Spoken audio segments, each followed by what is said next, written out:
Hey, everybody, it's your girl, Miss Ursula from Keeping It 100. We are here tonight. Our guest has not showed up yet.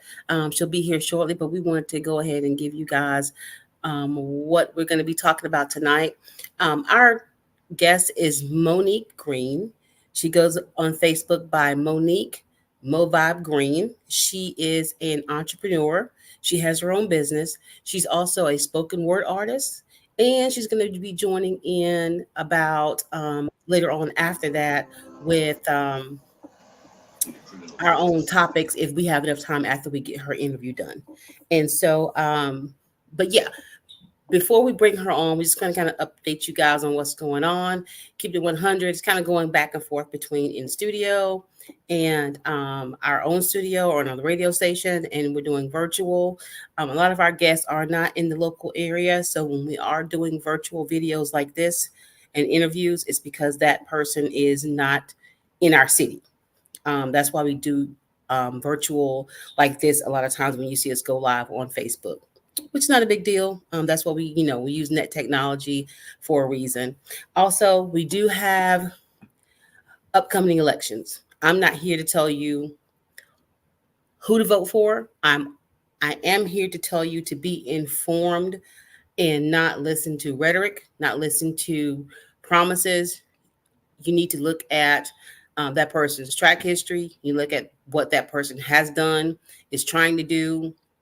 Just be informed about your vote, because your vote does matter. Some people say it does not. Everybody has their own beliefs.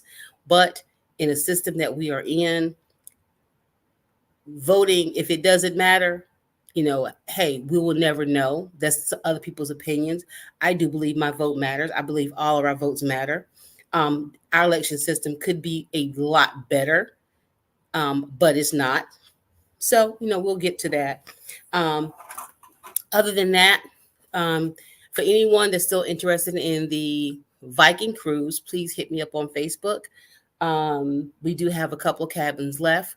We set sail on October the 28th through November the 2nd. We're going to Ocho Rio and Grand Cayman. We will have a meet and greet there. So everybody can get to know each other, classmates that haven't seen each other in a long time, new faces. We have friends that didn't go to Connolly, but they're welcome to join us. We have a couple cabins left. You have until October the 28th in order to get your cabin. Okay. We have different cabins. There are different cabins available: ocean view, balcony, and inside cabins. So, but yeah. Is that Houston? Are you gonna be behind the scenes, Houston? He's gonna be behind the scenes. Okay. So other than that, Keeping It 100 does have an upcoming show. We're gonna have trap artists, the what they call the trap rappers. We have three. We're gonna be coming onto the show. A lot of people do not really, older people don't really get the whole trap movement. I don't, but having kids in that era, I did have to kind of join in and understand what they're saying, why it came about.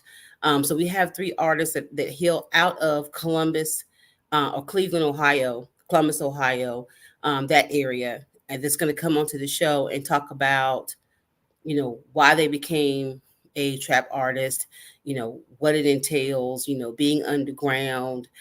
They have their own music. They don't have to worry about labels. They book their own events. So we're going to be talking to them and listen to a couple of their songs. So, trap rap can be kind of um, um, sensitive.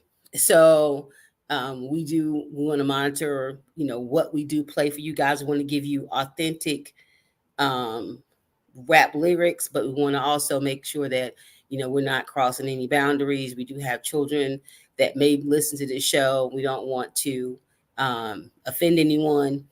So kind of, a little medium between the two about what we can and cannot do.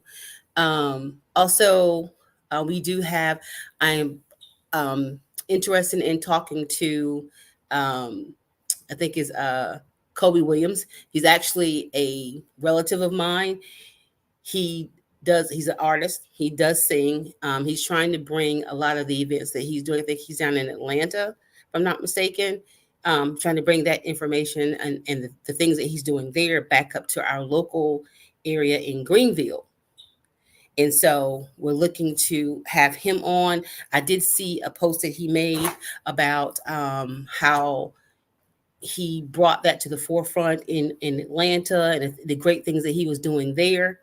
Um, he's trying to bring it to Greenville. So, of course, we will be hopefully talking to him and hoping that he will share, what he's trying to do to us so that we can, promote it and have people come out and enjoy what he's doing.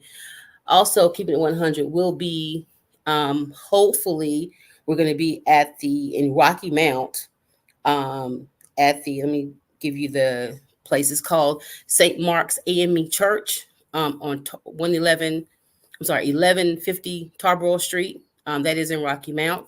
We will have Prophet Lewis Smith.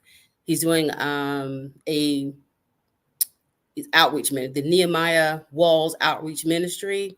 He's going to be doing a event for Bishop Elton Powell, a friend of mine. He's going to be doing a service for him on August the 17th and the 18th. Keeping It 100 is going to try to be there for the 17th. We're going to do a couple of interviews there. We're going to talk to, hopefully, the prophet himself, get a couple of shots and videos so that you guys can see what's going on. If you're able to, of course, that service is going on in the Rocky Mount if you're in their area. Let's see else. What do we have going on? 1 second. Okay, we're just waiting on one of our co-hosts to join. He's actually live in Flint, Michigan right now at an event there. He will be joining us and giving us some information about they have old school cars out on the street. We're not sure why they have old school cars out in the street, what event is going on, but we are looking for him to join us shortly. What else does the Keeping 100 have going on? Okay, our artist tonight, Monique Green, she does hail out of Greenville, North Carolina. We're having problems with a connection problem with some people who are trying to join. I do apologize for that. We're definitely working and trying to get this off the ground and running a lot more smoothly. But let's see here. We're going to be talking about Monique. Let me give you a little insight about Monique real quick before she joins. And she can definitely give us more insight about what she does in her business. But she is called I cannot pronounce it. It's ELEV8 New LLC. She does she's a talk show host. She's an MC, the event planner. She's also a Mary Kay beauty consultant. She's a speaker and spoken word artist. We're going to be talking to her shortly. What else? Keep It 100. We do have a couple of other events that we have planned. I know VMG Marketing, or I'm sorry, Houston Vines. Yeah, he will be doing an event this weekend, a wedding out in Greenville, North Carolina. I don't have the details of that, but good luck with that. And whoever is getting married, congratulations. We are. Give me 1 second. So we're having some issues connecting everybody. We may have to disconnect and come back. I'm getting some errors on people trying to join and they're not able to join. In just a moment.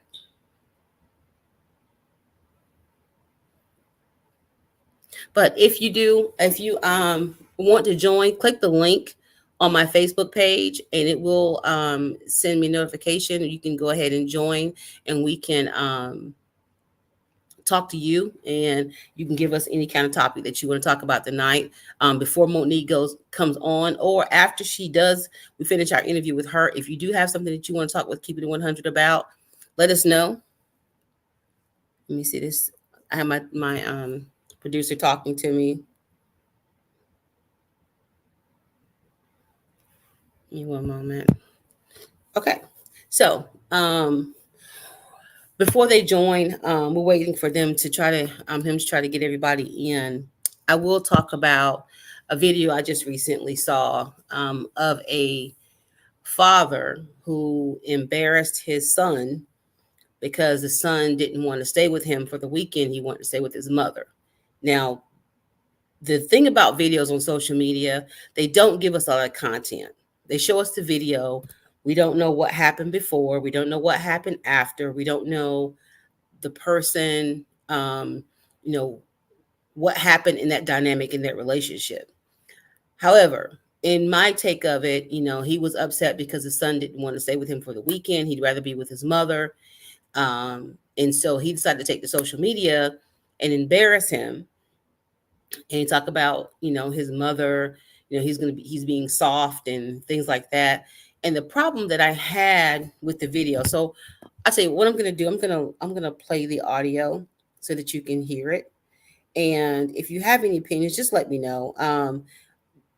I think the reason why Keeping It 100, the reason why we started this was so that everyone can give their take. It's not about my perception. It's not about anyone else's perception. It's for us to come together and either agree to disagree or find some kind of common ground. That's the only people going to ever want to get along or understand each other, especially about relationships and things like that. So let me play this video. I'm gonna play the audio for you. Give me just a moment. Yeah, 1 second. Listen up. I want the world to see this person right here. This is my son. People, I ain't never heard nobody talk about this, so let me be the first one, because I know I can't be alone. This boy is 12 years old. I've been in his life, all his life, except for the times that when his mama kept him away.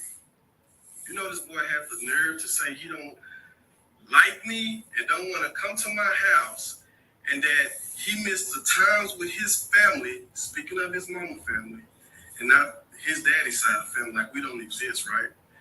So he said this is taking up time. He said the 2 days that he spent over here felt like a whole week. And then he's not even looking forward to the 30 days he has to spend over here for summer. He said he don't want to come over here at all. Like, I'm a bad person. Like, I've traumatized him and did anything wrong to this little boy. We have done so much stuff, so much fun things. Spend time together, play basketball together, go amusement parks, go swimming, take riding in toys like this. And he got a nerve to choose his mama. Look at the camera, Gabe. Choose his mama over me like I'm around here treating him wrong.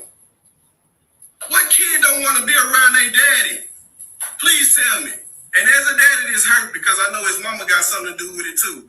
But still, he's old enough to make his own decisions. And he chooses mama over his daddy, his flesh and blood. Somebody that can teach him how to be a man, but you want to be up on a woman all day. Here we are. Camera, Gabe. Tell people how you don't love your daddy and how you rather be with your mama and time over here is boring and you don't want to spend time with your daddy. Tell people how you don't want to spend time with your daddy. And yeah, like I haven't been picking him up all these years. Like, what is the problem? Like, it's not your first time at my house. But yeah, he hurt my feelings, world. He really hurt my feelings. And you can't take that back, Gabe. I'm going to give you what you want, and I'm going to erase myself out of your life. I'm going to give you what you want, Gabe. That is so messed up on so many levels. You know, I would never tell my daddy nothing like that. My daddy was in my life. I would never tell my daddy, because I know that would hurt my daddy's feelings. I would never tell my daddy nothing like that. Ever. Okay, so my other co-host did join. We do have a difference of opinion about this particular video. Oh, Maurice, I'm gonna give you about 2 or 3 minutes. I want you to go ahead and give me give everybody your take on that situation. Yeah. Well, okay. So a father, a, s- a- men and women are two different species. I've said this over and over and over again. And a father has to raise his son to be strong in this world, especially for black children. Black boys need to be raised as men because we're seeing a steady rise of non-black men. They have to be strong. You have to have fathers like that who spend time with their kids, show them the good and the bad. Yes, he needed to embarrass that boy. He's a 12-year-old kid, and just look at how he's looking and acting. He's acting like, oh well, and got this thing on his head, wants to be up under women all day. It shouldn't be that way, and the father has spent time with him and everything, but 90% of the time, and I'm saying this because I've seen it 90% where the mother does not treat, they talk bad about the dad. And most times fathers don't say nothing about the mothers and everything, but after a while they do. But Okay. I think that's my 2 minutes. So, first of all, want to first of all welcome Monique to the show. AKA, is it Mo Vibe? Mo Vibe, how are That's a you? whole sentence all by itself, and I can't wait for you to tell me how you came up with that. But I don't know if you heard the audio that I played before you came on, Monique. But it was a video I posted not long ago about a father who went to social media recording his son, kind of embarrassed his son because his son would rather go back home and be with his mom, and told him he didn't want to spend the weekend with him, and that he'd rather be there. So the dad was upset, and he started talking about how um, he was acting soft, and that the being around wanting to be around a woman all day long. And Maurice just expressed that he thinks he had a right to embarrass him, and the boy's only 12 years old. Okay. Okay. And my opinion was, one, no, he did not have the right to embarrass him. That's not a conversation that he should have did on social media. It's a conversation he should have had with that boy, and if need be, that woman, the mother, if he felt like it was because of something that she was saying. But social media is where these kids live and breathe in today's society. And to Yep. embarrass him on in a video that his peers and other people are going to see who probably know him, it just adds fuel to a fire that most kids don't want to have to deal with in today's society. Right. And the thing is, now when he said we do things fun, a lot of times we as parents, and I was being guilty of this, would want to do things with my kids what I thought was fun, that I would plan and do all this stuff for, and they would do it, but I could tell that they were not enjoying themselves as though I thought they should. And so I would get a little, irritated and upset and thinking, I just spent all this money, I did all this stuff, and it's like, Mom, we really don't, like this, or we don't want to do this. And so I had to understand that when what I thought was fun was not what they thought was fun. And so I had to Understood. give them input on what you guys want to do. Now, don't get me wrong, what they wanted to do, I didn't particularly want to do. But when it's called building a relationship with my children, you have to kind of do a give and take. So now they'll do stuff with me because they know I'm going to do their stuff with them. So we can draw from our past, right? Because it sounds like you drawing from your past. No, Hey, Monique, how I'm you drawing doing? from the right now. I'm drawing from the right. I'm still learning every day about how to deal with my children. It wasn't until Hmm. my son turned 18 and moved away Uh-huh. that he had to come home and tell me that the way I did certain things growing up, he didn't like. Like, Okay. he didn't, the way I would talk to him or tell him to do stuff, and I would yell or whatever. And I'm like, okay, I'm not a person who's gonna yell all the time. All right. So my take on it is, if I'm yelling at you, Mm-hmm. then I've already asked you 2 and 3 times to do something. Right. If you don't want to be yelled at, then guess what you do? Right. Do it the first You time. do it the first time. That's right. And so I told him, I said, I understand that. If you felt some Mhm. type of way, I apologize. But Mhm. if I asked you before to do it and you didn't do it, then Yeah. guess what? That's the result, Mhm. you know? And Right. so, yeah, it's about learning your children. Now, You Monique, I did know you we're did going to right get, by explaining. You did right by it when he said to you, when he came to you and said, "Hey, look, I didn't like it and stuff like that." Well, you got to realize, does he have children? not yet.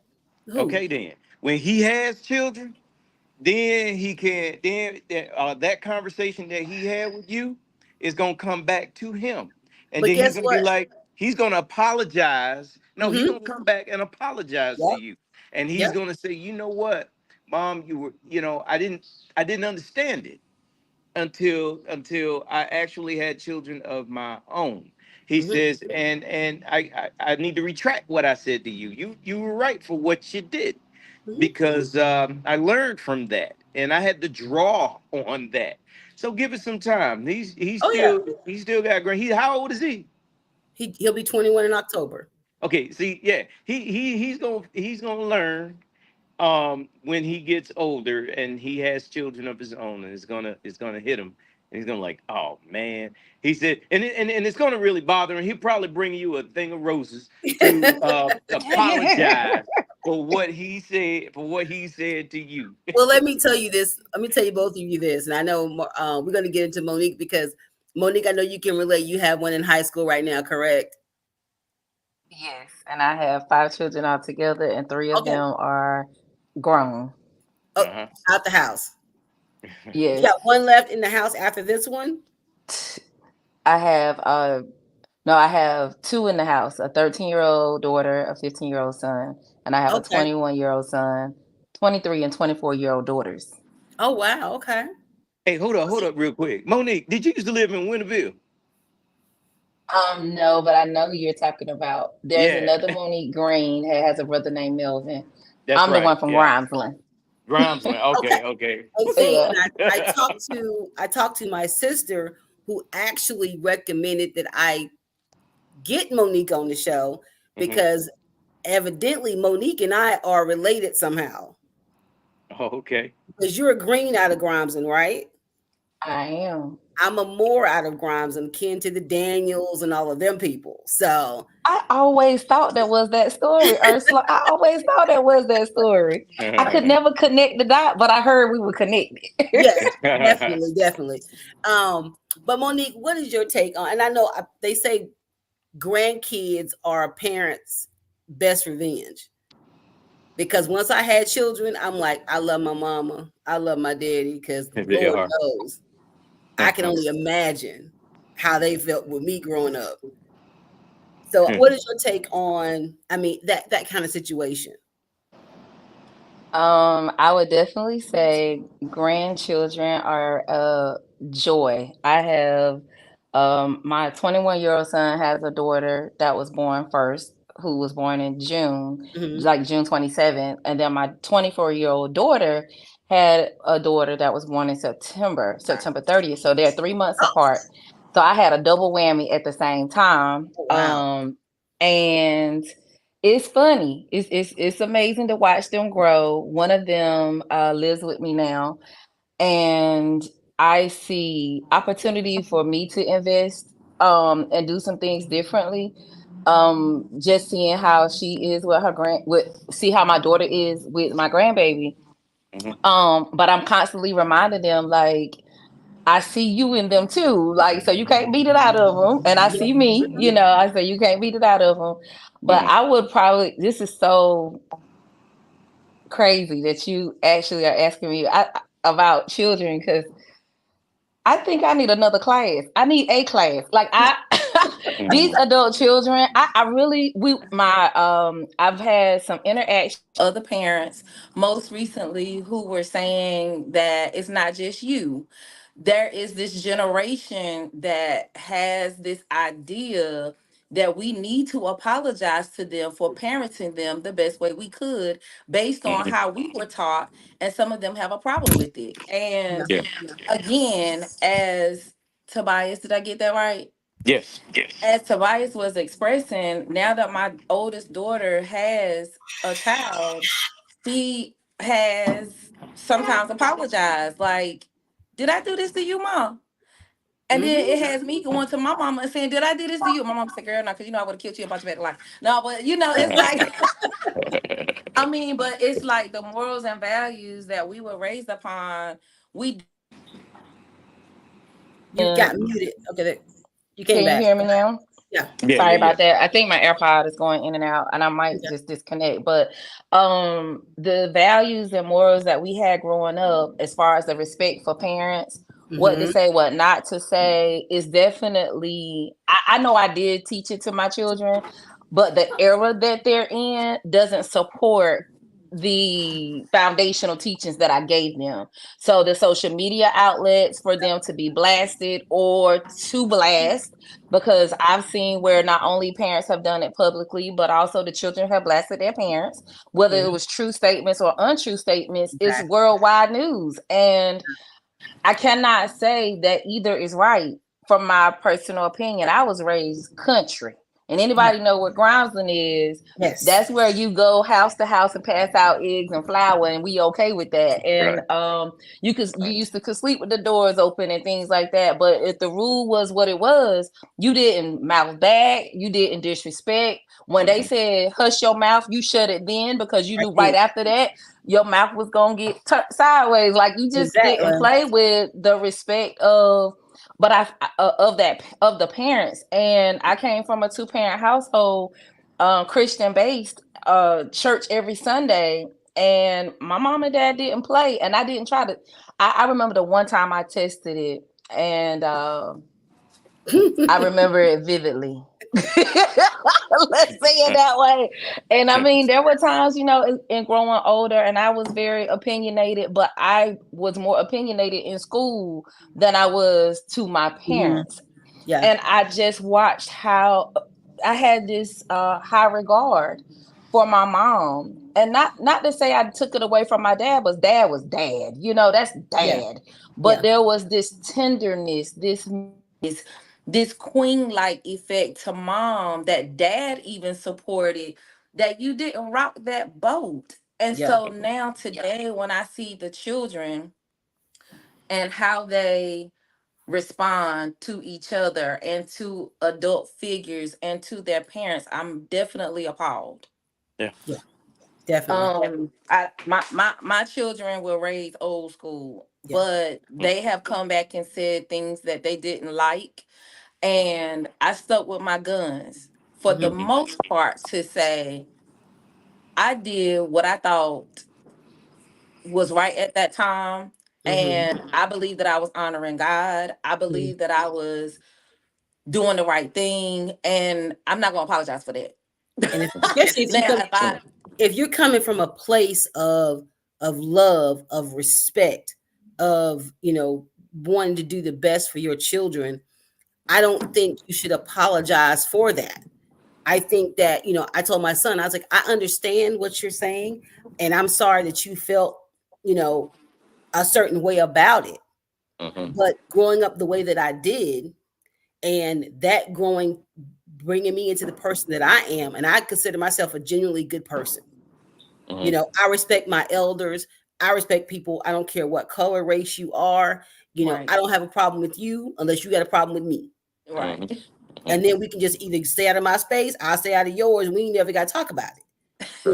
But you know, I told my son at the same time, I'm your mama. You're my kid. Mhm. Now, if you ever want to step out of the kid's place, please know you got the right mama for that situation. Mhm. Exactly. You know what I'm saying? Because I Yes. am definitely half of my mom, that queen that honored her household, honored her husband, took care of her children, cooked a meal every day. I am from that generation, that kind of mom. I'm from a dad who went to work every day, who took care of his home, who took Mhm. care of his family. So I'm from that generation. Now, my kids at one point did have a two-parent household. They didn't for the majority of their growing up, but their dad was definitely present, you know. Right. But you're not gonna take away, you know what I'm saying, from the knowledge that I got from growing up with the parent that I have, bringing it to you because now I see my son who now with his little sister, and I will say because they're so close now, if I have a problem with her and I see that, the telephone ain't gonna do it, the yelling ain't gonna do it, the grounding, now she's not a bad kid. She's one of those procrastinators who slow to get everything done as far as school and things like that. Mm-hmm. So now I go to him. I'm like, I'm gonna need to talk to your sister because she got the last option, and you know what I'm talking about. Before, she better get herself together. He'll come home or he'll call her on the phone and talk to her. Next thing I know, mom, such and such is done. I turned this in. I did this. I did that. And I'm like, Mm-hmm. okay, your brother saved you that time. Mhm. Maybe I, they're talking on a level that, I'm not on that level. mhm. So I do utilize him and other, her older siblings to talk to her or to talk to each other if I have a problem with anybody. Mhm. Right. And I'm like, but you the last one in the house, honey. you gonna get the But, same thing he got. Ain't gonna change. That's right. well, Exactly. So like I said, I had a great father, um, and a great grandfather. I had a great dad. He was my stepfather. Really, he came on the scene when I was like a year old, and didn't have to. A 21-year-old man just marries this woman who has a brand new baby, and then adopts me. And then I had her father was a great father figure also to me. Both of those men I've cherished. My grandfather's passed on, but my dad is still alive. And he's always been the example to go after. Now, of course, they divorced when I was 4 years old. And during that time, uh, my egg donor, all she ever did was pretty much talk junk about him. But how Mm-hmm. can you really talk junk about a man who you treated like crap and then took his kids away and ran away and then tried to take him to court for child support for see because he had two children with her after me, but they're gonna try to take him to court for child support knowing the man didn't have a job at the time, but his new wife pays the child support bills for us. And you, who's supposed to be the mother of the three boys, turns around and use that child support money for your next husband coming up and everything, and make your oldest child take care of two more kids after the first, the two after him. Four kids, take care of them, and they are not his kids. All you doing is running behind other folks and running behind the church and doing what instead of actually teaching and raising your children correctly. I didn't have a mother at all growing up. And I to this day I don't respect her. I don't even talk to her and everything. And most people be like, "But she had you, but she didn't want to." That's the thing. yeah. You can, if you are pregnant with a child, your thoughts and your feelings go into that child for those 9 months because those 9 months, you are the first connection with that child. The father has to develop a bond with that child after the child is born, but mom has that bond from the very beginning. But if you Mm-hmm. treat that child like crap while he is in your mother's womb, you consider that child a shame, and you remind that child of that all his life, then no, you're not a good mother. Well, I will Uh, I will say this. if you if you talk bad and train and keep your child away from dad and everything, no, I'm sorry, you're not a good mother. Um, there are some men that like my son. Okay, um, he's a bad father, okay, because of the things that I've seen. Um, the proof is always in the pudding. In the end, if you are not doing right in the beginning and in the middle, and even in the end, even towards the end, okay, then you're not. I can't say that just because you had them, just because you had him or her after 9 months, just because you may have fed them or put a roof over their head and clothes on their back, that still doesn't make you a good parent. Because if you don't protect them, if you don't instruct them, if you don't, teach them, if you don't if you don't do any of these other things, and you saying, well, I did put food in their mouth. Come on, Well, you're I will say doing half this. job. Hey, you I will shouldn't have say this, had the child Maurice. in to begin with. I understand. I understand what you're saying. I will say this. Not every woman is put on this earth to be a mother. Exactly. Now they can have children, Yes. and not every man who makes a baby was meant to be a father. Exactly. So I mean, and like you said, I understand that situation. Oh I've yeah. seen it plenty of times, but I don't want to, any mother. I'm not going to say I didn't make mistakes growing up. I mean, not growing up. I'm sorry, being a mother. We all make mistakes because it's something that there's no pamphlet on being a parent. We can only go by what we saw or what we had Hmm. growing up. And then Right. right from wrong. And the best way to be a mother or a father to your children when you didn't have that growing up is to do the Right. exact opposite. Right. Right. You know what I'm saying? Right. So, but I do feel for any kid who, didn't have that support system growing up because it is a vital part of who we are. Exactly. Right. When Monique was talking, everything that she was saying was I could relate to because we grew up in the same atmosphere, Right. same family dynamic. And Hmm. so it's like if something was to happen, if I had to grow up in her household, it wouldn't be a shock to my system. Hmm. Hmm. I could come in and fall right in line, and she would do the same at my parents' household because they had that same social structure. And so I get it, and I And that's understand. the whole point. And that's the whole point of this talk is because you're going to have a difference of family dynamics and everything. Not everybody Right. was raised the same or experienced the same thing. Everybody's going to have a lot of people going to have a different raising at that time. And just like with that kid, I've been him. I've been his dad, rather. I have been that boy's father. And the father is I spent time with him. He's been to my house numerous times. He's this and he's that.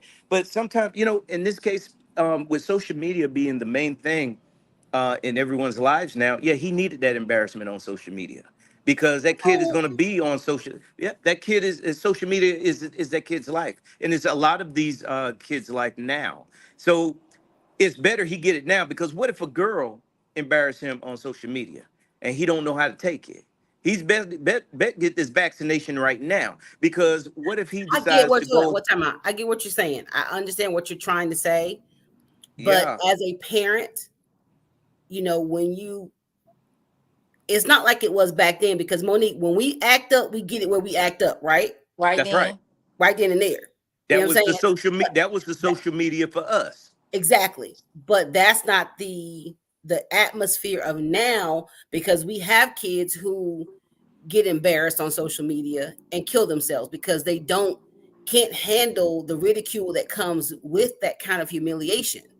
And so, But it's not from the parents though, Ursula. These kids that have been dying or been killing themselves has come from people of their peers. Why? Because they have not had any what I call vaccination or training by their parents prior to that happening. but a And the lot of parents should have parents, been paying attention, and the parents should have been paying attention to what they were doing on social media to begin with. First of all, what are they doing with cell phones at such a young age? We didn't have that. but What wait, but what are you're they missing doing? you're missing the point. You're talking about a kid on a lot of parents on social media just learning social media themselves because it's not our era. You know what I'm Well, saying? So sis, we don't know. I disagree because people yours and my age grew up from our 20s, our 20s, our early 20s into the social media era. Remember, we didn't have cell phones. It was about when we hit what our 30. mid to late 30s when cell phones came about. 96, when you and I were 25, 20, when you was what, 25 in 96 and I was 26 in 96. That's when people got Dells and the internet. You can go on the internet and do it, and our kids were just babies. So no, we grew up with that. The problem is laziness comes into play, and Okay. we ended up doing other things instead of focusing on our kids and expect them, put them in front of that screen and expect them to do things on their own. And Well, that is not the I say this. babysitter. We're gonna table this conversation because I really want to get into why we have Miss Monique up here, but we're gonna pick this back up, Maurice. Of course, me and Maurice, we're like oil and water when it comes to certain social media topics. This is us back and forth all day long. But Yep. Monique, thank you so much for joining Keeping It 100. I really appreciate you, and I know you were here. You had to go back home. Your son had a game. Did we win? The Vikings win tonight? No, it was Meet the Vikings. That's why I told Oh, okay. that Meet the that Vikings. goes back into that child stuff. Yes. But yeah, I was like, son, yeah, I had things to do tonight. Yay. I was ready for a road trip. And he was like, Mom, and I need you to, everything is always urgent, but So it must communication have is been key. tonight. A lot of the people did the meeting because my daughter had the meet and greet at school tonight too, and she's a majorette, so they performed tonight. That's the only reason I went out Okay. there. But Okay. yeah, shout out to the Vikings. I think all three of us are Vikings. Woo-hoo! I love the Vikings. I'm always rock with the Vikings, most definitely, most definitely. Monique, I don't know if you know, we do have a Viking cruise coming up October 28th through the November the 2nd. We still got a couple rooms available if you want to hit me up later on after the show and we could talk if you want to go.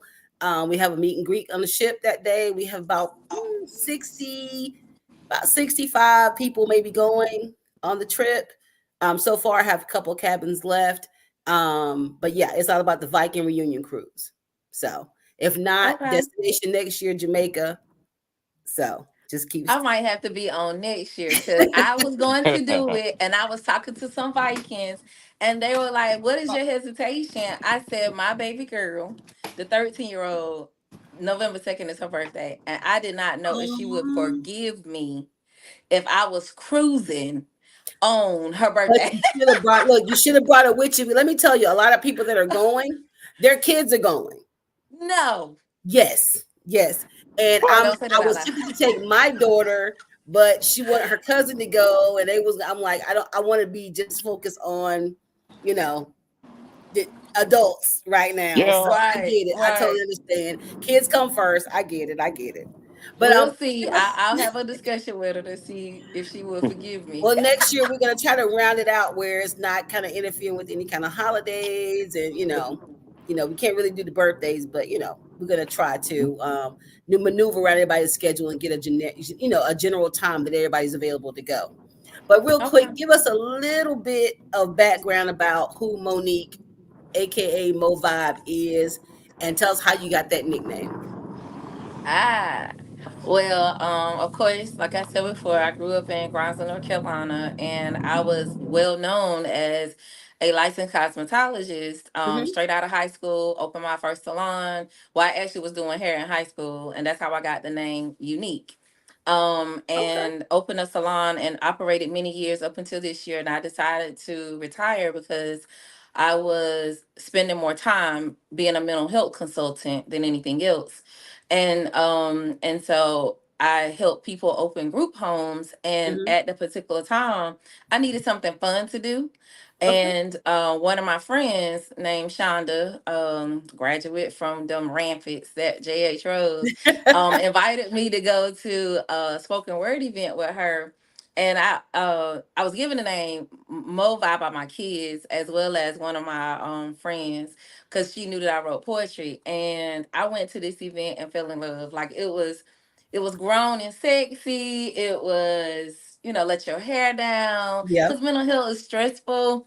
And so that first night she introduced me to Brad Boyd, who was the production manager or the owner of that particular event. And after that link up, Sheridan put me on the schedule and they were asking me to come to share.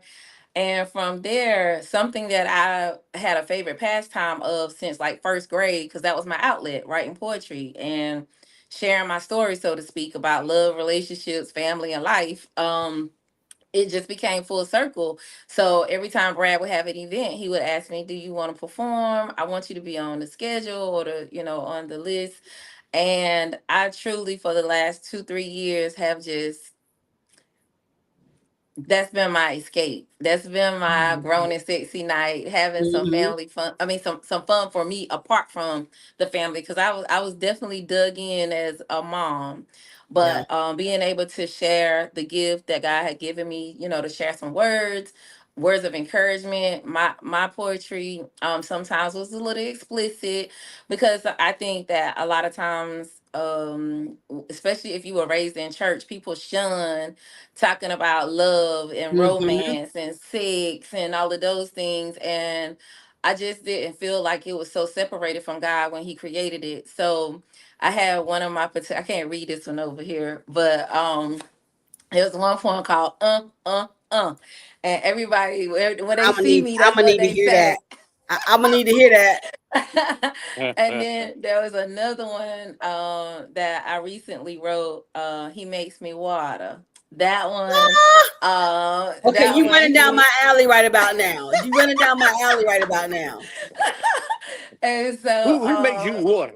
it was definitely a hit. I have done some motivational pieces. I've done some pieces for like curtailed to certain events. Like there was the business entrepreneurship event probably a couple months ago with Miss, I don't want to say her name wrong, but sweet lady invited me to her event, and she does it every year. It's a business gala, entrepreneurship event, and that was a nice hit.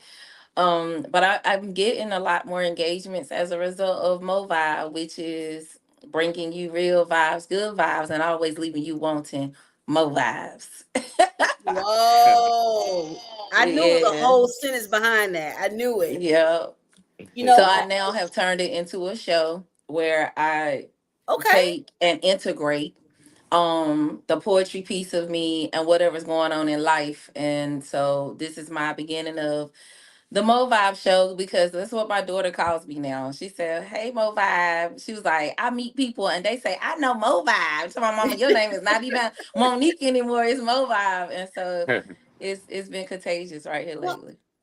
exactly. So you got into it. You went to a show one night and you got hooked. I was Correct. already writing and got Yeah. hooked. Yeah. So now I was still write poetry myself. It was my outlet. Sometimes you Yep. have to have something. And the thing about it, I started back in high school and I created a little notebook back then. That notebook went with me from Conley to Germany to Louisiana to Texas and back home, and I still have it. And I had Wow. friends that I would meet that would do poetry also, who would give me um, some of their poetry, and I just added it to my book, you know. And I had one who was it? It was called "Sex Me," and when I read it for the first time, I was like, whew, okay. You know what I'm saying? But sometimes you need that. And I met a spoken word artist, my sister, rest in peace, Angelisa Bergen. Um, she took me to a spoken word event here in Raleigh Hmm. where I met, and I'm gonna try to find his name before the end of the show. And he did this, and I cannot think of the name of it, but he did this um, poem, and he was walking around the room, and he stopped in front of me, and he finished the poem in front of. Let me tell you, when I say that was the day that spoken word hooked me, it hooked me because it's not just you reading your stuff to people; it's about you connecting to your audience. And with that being said, me just one second. I do have. I'm just going to, ask you a couple questions. I really want to know a lot about the spoken word. We'll get into your business after this. Um, so, where do you find your inspiration and um, where do you, what does it grab? How do you gravitate to a particular um, topic or subject? It depends on the event for one, or if I'm just freelancing, it's my mood. Particularly, I'll go back. So when I was 12 years old, I actually was going through, I guess, puberty or something, and I just remember thinking I just wanted to end my life, and it was like this real strong spirit of suicide, and I literally put myself in a trash bag one night and closed it up at the top, pulled the inside in, and I tried to go to sleep in the bag. And while I was in this bag, I had just got I had received Christ into my life at 8 years old, but it was a lot I didn't understand, and I was crying all the time. I was getting picked on because in the third and fourth grade, I was the tallest person next to besides my cousin, and my cousin Mm-hmm. named Tracy Hardy.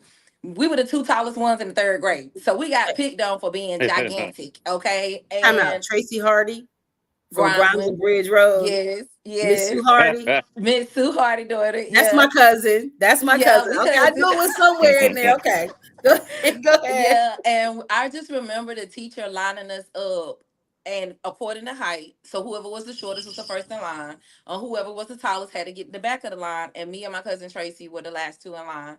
And I just remember getting picked on from third grade up until about seventh grade. I was real skinny. When I went to church, I was called Mosquito Monique. When I was home, it was do this, do this, do this, because I was the oldest.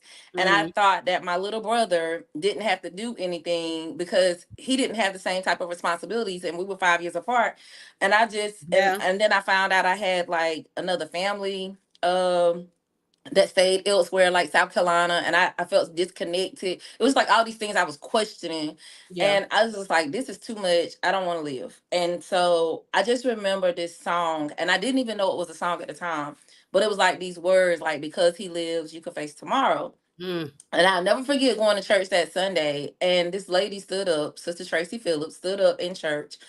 And she said, I was supposed to be singing this because this was on our song list, but God led me to sing this song. And she started singing Because He Lives, even without the music. And I was broke down like, Jesus, you heard me. And mm, from there, there was like some type of impartation that when instead of like bottling all my feelings in, it was put your thoughts on paper. And from that day, those moments, I just started sharing my thoughts and my feelings on paper. And when I went back and read it, it had a little rhythm. And I was like, I didn't mean to write it like that. It just kind of came out like came out that. like that. Yeah, it came out like that. And so throughout the years, as you said, the outlet, writing poetry just became my outlet. Mm, And I remember putting the pen down when I went to college, and then I got married. And we started having some serious problems in the marriage. And the only way that I could express how I truly felt without stuttering or without feeling yep. demeaned or without was like poetry. Like I really could get my feelings out expressing it. So I wrote him a couple of poems, and then every single time I would start writing this book. And that book was I titled it it just left me. But it was something about words unspoken, right? Mm, And that was my go to. And so I created this little 3-ring notebook and started adding to it notebook paper until I finally wrote one called, with him, I wrote one called All Talked Out. That one ended up mm. getting rave reviews, but it was Ooh, like, it was literally my feelings on paper, wanting my marriage, but you won't let me express and or whatever the situations were. And that poem just ended up being one of my tops. And when I first started performing with Brad, and then the another one, I thought I was in love after I got divorced. And one of the other ones that I ended up putting music to was called Love Life Lyrics, mm, and it talks about the heartbeat. and how us being in unity, 1 2 3, have made one beat, one sound. And then I used to be in band, so it was just like this rhythm to it, this rhyme to it, and it Yeah. became so I took the poem and interjected a song that I wrote as well. And well, actually I wrote a song and then interjected the poem as well. And the poem was The Voice of Love, and then that became a spinoff of a book of poetry. And I'll never forget this guy named Eric Matthews, who's a Christian artist. He was like, "What are you scared of?" And I'll never forget, he said, "You need to publish. Seriously." And so I published like 10 copies of that one book. And I was teaching cosmetology classes at the time. And I sold all my books in a and I never reprinted. And so my mission now is Why? to I think I got ADHD. And so never been diagnosed. And so when life hits me, I'll turn real quick. And Yeah. so in Yeah. that moment, it was all about survival mode because I was going through a divorce, and my significant other at that time was not very supportive of that dream. Yeah. And so it took me having to get out of the situation to revamp. And by the Hmm. time I revamped, it was all about survival mode. Yes. So Yes. I wasn't thinking, oh, publish. I was thinking I need to put some groceries on the table tonight. Like Yep. I don't have time to Yep. market. I didn't have the money. And then I You ended don't have up the on energy. right. And to be honest, I was in a brain fog. Yeah. So I couldn't focus on anything except figuring out how to be the best mother I can be. And even that, I think as he was sharing about, sometimes you as a mom, you don't do all the things right. I was just trying to get it right. Yeah. So I ended up writing letters and poetry to my kids at times to try to express, like, I'm not trying to be your enemy. I'm trying to be your cheerleader kind of thing. Yep. But poetry has just always been my best form of communication because it's like I can, when I'm talking and I mess up, sometimes the people have heard it and it's like, no, you meant what you said. But at least if I'm writing it, I can go back and rewrite until I get it like I Like want it. I one. can Yep. rewrite until it's right for me. Yep. And nobody's judging what I put on that paper until I'm with the final product. And then by then I've gotten it out, erased it, and rewritten it, over Yeah. again before it could be critiqued. And so that's my go-to.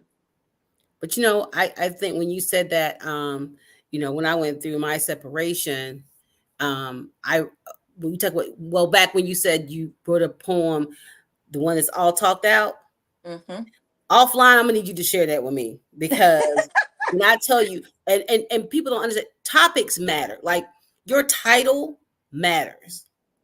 And you Yeah. said when you write him poems and things like that, I did the same thing because I felt like when I tried to express myself verbally, you got all these emotions that are running through you, so you can't articulate the way you want to, and a lot of times that conversation turns into an argument and nothing Yep. ever gets resolved. And Mm-hmm. so I remember writing a poem because I felt like everybody came before me, Mm-hmm. and it was called Being Number Two. And but I never gave it to him. I wrote it, but then I thought, like, if I share it, I don't know about you, but I don't like being vulnerable a lot. Right. And so I thought that was just more ammunition, that if he didn't take it the way I was trying to present it, Mm-hmm. that he would get more insight into me. Right. And not that he's never been a mean-spirited person, but he could possibly, you know, reverse it on me. So yeah, Understood. but you are talking, when you talk, like, I have followed everything you said. It has mimicked the relationships that I've had all the way down, because I think words have power. Yes.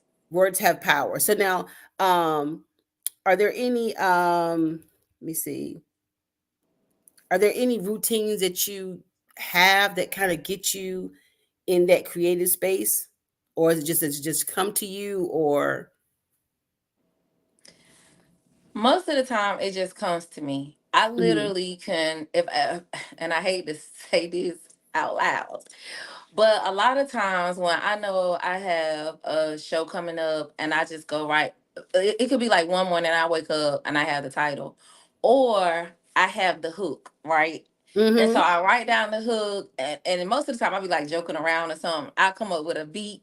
Next thing I know, I'll be like, okay, that go with that, that go with that. And then if I don't write it down, I will forget. Yep. And so Mhm. I started putting it in my phone.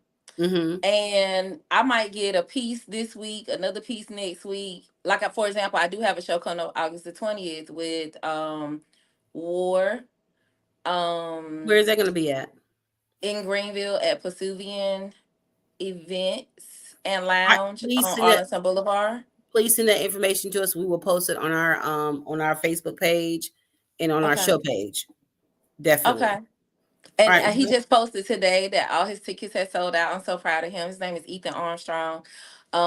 His event is Saturday, August the 24th. And so I've been like prepping. Do I do an old piece and refurbish it, or do I do something fresh? And right now I just have a piece. Like I just have like one stanza. And sometimes I'll get the rest of it the morning of. And I be Oh mad my because I gosh. want Oh my I be gosh. like, no, and I would really literally be like trying to, I sit down and be like, okay, Try to I got write it. it. It won't come. Stuck. Can't come. Won't come. It don't No, come at all. Look, right. my dad jokes a lot. My dad's a pastor out of Aurora, and they would always get me to do things at church, be introduce a speaker, create a speech about somebody that they're honoring or whatever. And they'll ask me, "Hey, have you done a speech?" I'm like, "No, not yet, not yet." And then he'll be like, "Okay, it's like a week later. Like, have you done anything?" I'm like, no. And I tried to, but nothing works. Like it will not work. Mm-hmm. Monique, I promise you, it could be Sunday morning. I could be in the back of the church and I would go grab a piece of paper from the computer, Mm-hmm. sit in Mm-hmm. the back of the church. You know how they do the program. The program goes down in the steps. They could be Mm-hmm. at the call to worship, right? I would be at the back of the church with a pen and piece of paper, and I could be on after, right before either the right after the offering, and I Mm-hmm. will put the period when they call my name. But I it know but when, about but it. when you're in that mode, it just comes like Snaps. this. Yes. I'm so Yes. glad it's just not me. I'm gonna tell my dad when I get off this that it is just not me, because sometimes it does not there.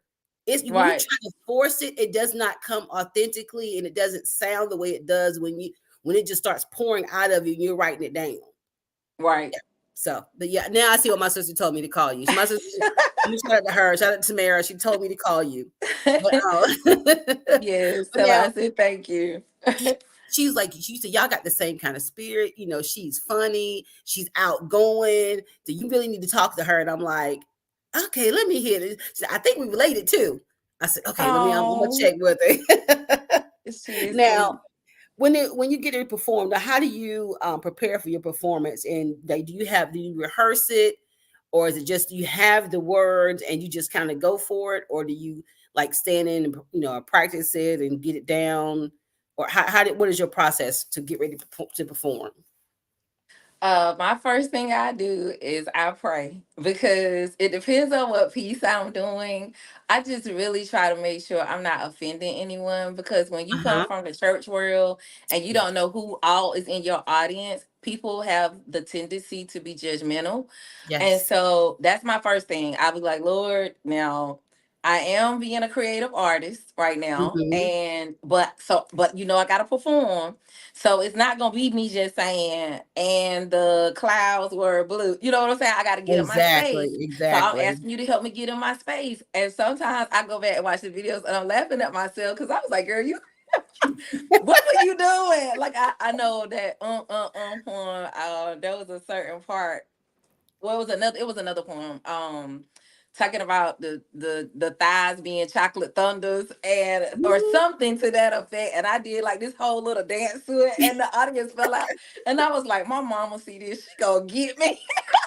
But isn't it kind of And so hard for you to kind of move in that space, like being in church? My dad's a pastor. You already know.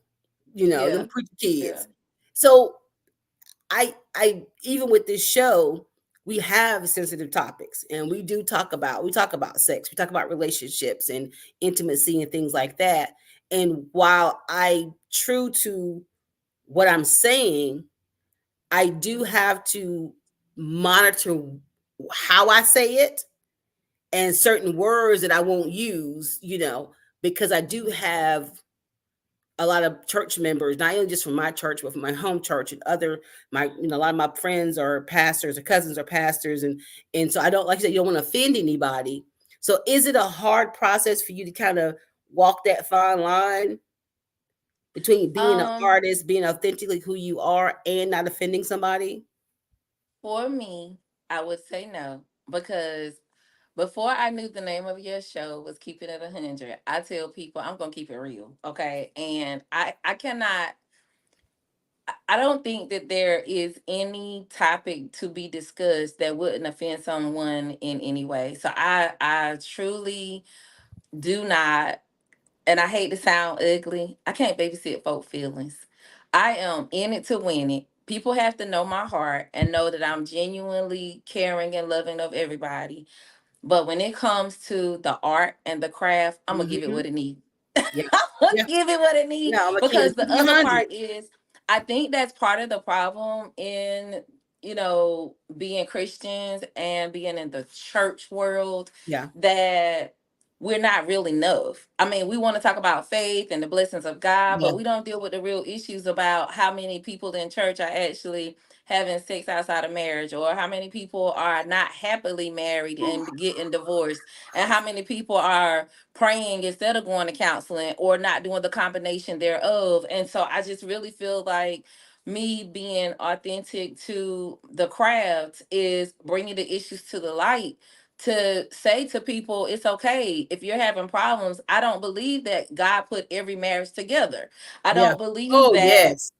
sex is supposed to be shunned just because you're a Christian. I don't believe that you're supposed to be married for 50 years and be unhappily married. Like, they're just things that I just go ahead and hit right on. And just the Yeah, same way with parenting.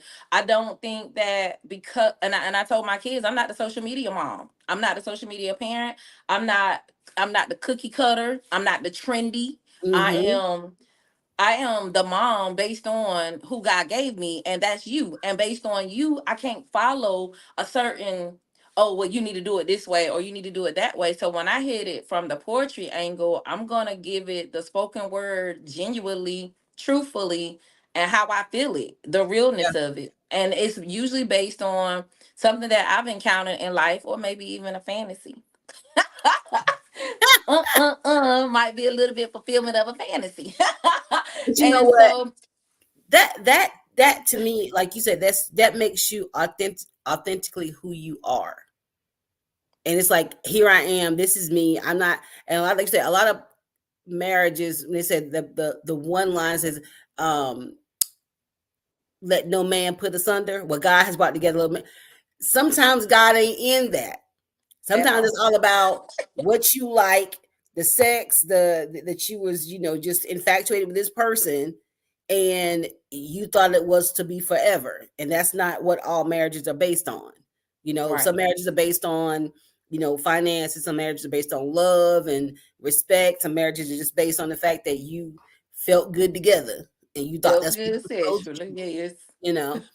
And so and God ain't in it. So, but a lot of the Mhm. church don't want to talk about that. Right. They do. Um, when somebody said, people, I don't want to go to church because y'all take up all these offerings, but you don't mind paying $20 to get in the club At all. At all. at all, At at all. all. You know what I'm That saying? part. So, like, come on Right. now. You Mm-hmm. are you where you want to be. If it's not in you to go, it's not gonna even got me in you to go. I grew up in church. And Right. for those, train up in the way that you go, when they're old, they would not depart from it. Which is like, and I was out. I did my partying, and thank God he kept me while I was out there doing my thing to bring me back to where I am. Right. But Right.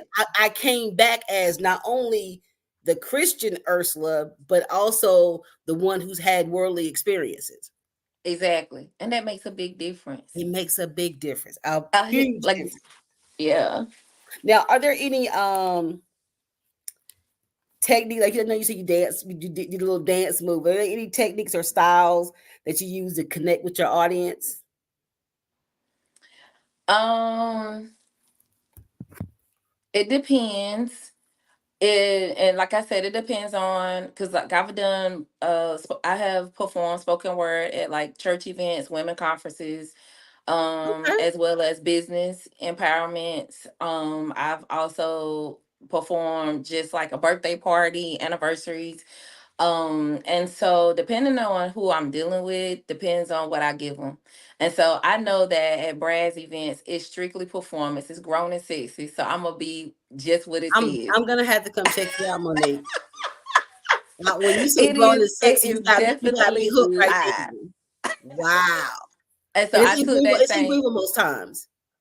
Well, Brad's events, they started off at New Look, and he outgrew that location, and then it moved to the Mm. Civic Center in Washington. And every single time he would have sold out events. But he's taking a little sabbatical from it right now. And then I was invited to War, which is Ethan Armstrong, who I just told you had a sold out event as well. And so at first I was a little, let me just kind of break the ice a little bit with something real simple. But the other time that I performed was after that business event, and I gave them the business. They were like, let me see you when this is over. And so I enjoy connecting with the audience. I know that people love to talk about men, especially women, because the audience is usually predominantly women. So I give them love, sex, and money. That's what I give them. Oh yeah. You And got a and woman and it hooked with usually them hits three. every time. A woman gonna get hooked with them three. I don't know if All you day. know him. Actually, he's my brother. James Smith said hello to everybody. I don't know if you Hey, know him James. out of Simpson. He's out of Simpson, North Carolina. But we all Okay. grew up in the Grimson area.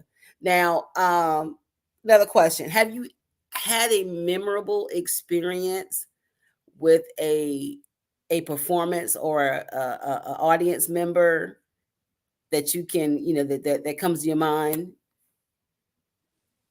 Anything specific? Any Like, are you meaning any audience member that was an inspiration to my writing, or like while I was performing while you somebody? were performing? Was it Yes. somebody? Okay, So I I'm all remember, ears. okay, so we had a performance with Brad and Aiden, and it was this older well, he actually attended two of my performances, and he's an older guy. I know he's probably like late 60s, early 70s, and he always comes dressed up in like some nice swag. Okay. And I think I was performing and this man got out in the middle of the floor and said, "I'll marry you." And he just started he Are you just started serious? doing this dance, and it was real sexual. And it was so funny because he did it. I didn't know that he was at the next event when I did He Makes Me Water. And I like asked the audience how many people were married, how many people divorced, how many people were happily single. And he did the same thing. Yeah, baby, I want you. I want and so now I start to look for him before I open my mouth because he always catches me off guard. But he is hilarious. He never like approaches me when it's over though. But during the scene, he is probably the most hilarious. You could tell that he was listening. And then they'll laugh at me and they say, "You have a fan back there." um, and so he's probably the funniest encounter that I've had so far because he just stood in Wow. the middle of the floor and did this sexy dance. And they was like, every time you said he would say, like he was just in it. He was in it. But I So couldn't hear him wait. from the stage. All right. So, and I know, especially we're live tonight, but I know we're gonna replay this on each of our channels. Like it's like about 4 or 5 of us. So we all share this video so they can see it. Anybody that couldn't tune in tonight. So Can you give us just a little bit of one of those poems? Just a little bit of one of them. Ooh. I'm tempted to ask for the one that makes me water. That's the one I want to hear, or the Oh, you So want? Let me see what I can find for you. after talking to me, you kind of know my vibe right now, so you probably know which one going that I'm gonna want to hear the most. Mm, okay, hold on. You got me over here. My eyes is watering. Um, well, tell me which one you want, so I can know which one to go to. Water or Water. You was gonna say That's that.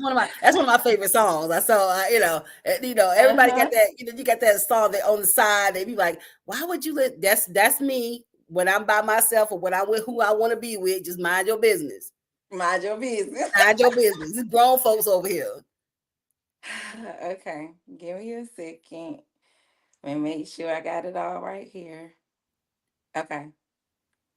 Normally I have a little background music, but tonight, Okay. um,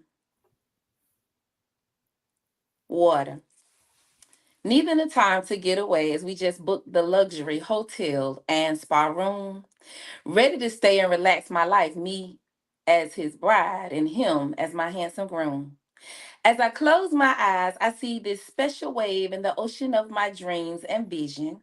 Me wanted to be splashed by him as his chosen, intentional, everlasting mission. Breathing in the fresh air of his sexy, masculine, contagious, my favorite Sauvage Dior cologne. Wanting to be in his presence and making dates often just as we talk, laugh, unwind, and be alone. That warm beach sand on a hot summer day, sifting through my toes and my little bare feet, are his warm arms and hugs wrapped around me, which calms me immediately. The sound of the ocean waves crashing, relaxing me with his deep, attractive voice. It soothes me, caresses me, chilly breezes me, making me hot. What we do with his heat is our choice.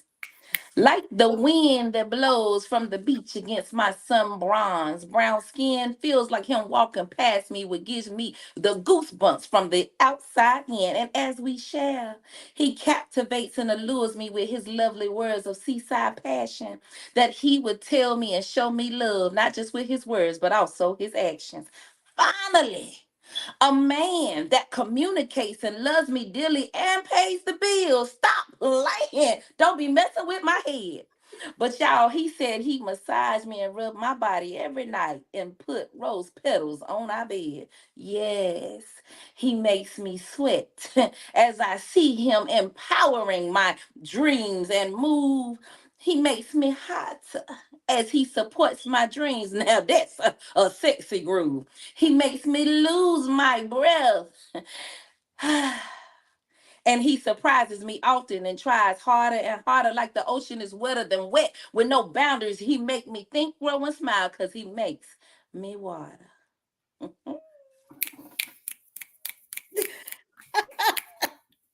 It's Yeah, a we lot more, related. but yes, We he we, makes we me related. water.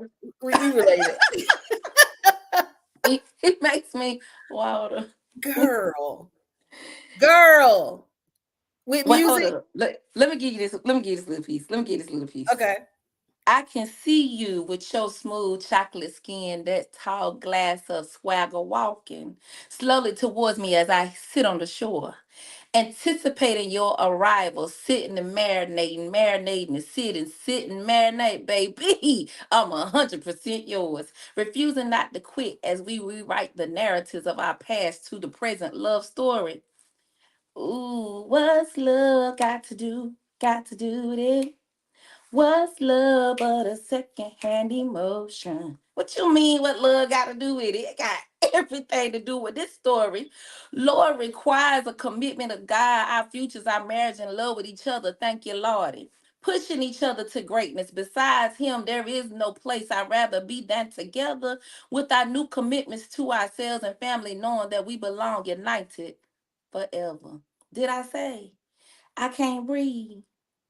Did I say he makes me wetter than wet with no boundaries? Because he makes me think, grow, and smile. Yeah, he makes me water.